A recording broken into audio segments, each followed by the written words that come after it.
Shalom Bapak Ibu, dalam renungan kali ini diambil dari kitab Matius pasal yang ke-25. Matius pasal 25 ayat yang ke-29. Karena setiap orang yang mempunyai kepadanya akan diberi, sehingga ia berkelimpahan. Tetapi siapa yang tidak mempunyai apapun juga yang ada padanya akan diambil. Amin. Jadi perikop ini mengisahkan tentang perumpamaan yang diajarkan oleh Tuhan Yesus kepada para muridnya, yaitu perumpamaan tentang talenta. Dikisahkan bahwa ada seorang yang kaya yang ingin ke luar negeri. Kemudian orang tersebut memanggil ketiga hambanya. Hamba pertama dipercayakan sebanyak 5 talenta. Hamba kedua dipercayakan sebanyak 3 talenta. Dan hamba ketiga dipercayakan sebanyak 1 talenta. Kemudian orang kaya ini pergi.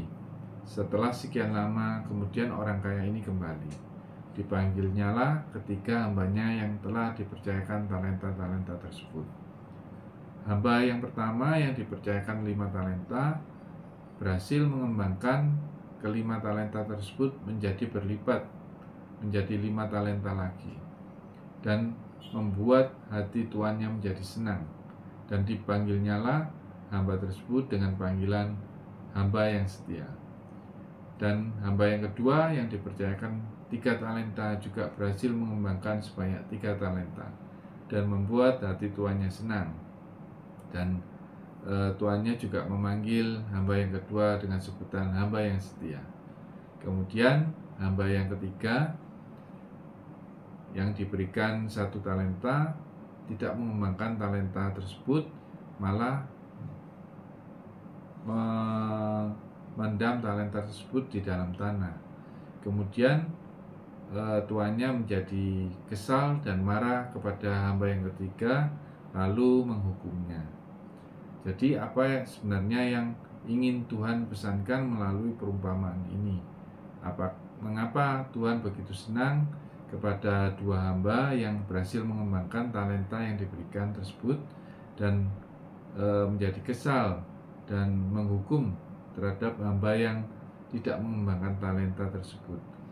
Apakah Tuhan menginginkan kita menjadi pedagang atau pebisnis yang bisa mengembangkan segala sesuatu menjadi berlipat ganda?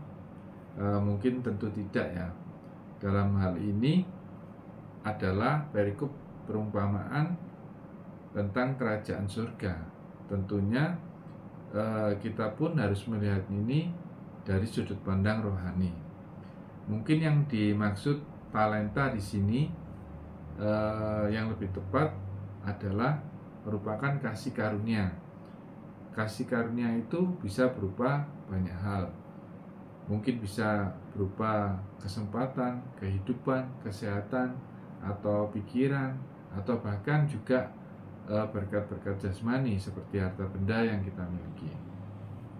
Tentang tindakan mengembangkan talenta, itu merupakan respon kita yang berupa tanggung jawab dan juga kerja keras dalam menggunakan kasih karunia yang sudah Tuhan percayakan kepada kita untuk tujuan memuliakan dan menyenangkan hati Tuhan. Jadi Bapak Ibu, memuliakan dan menyenangkan hati Tuhan tidak hanya kita lakukan saat-saat beribadah ataupun saat kita berdoa, tetapi kita harus memuliakan Tuhan di setiap langkah kita. Kita harus mempunyai rasa tanggung jawab dan selalu bekerja keras untuk memuliakan nama Tuhan, sehingga kita bisa menyenangkan hati Tuhan dan juga disebut sebagai hamba yang setia. Demikian renungan kita kali ini. Shalom dan Tuhan Yesus memberkati.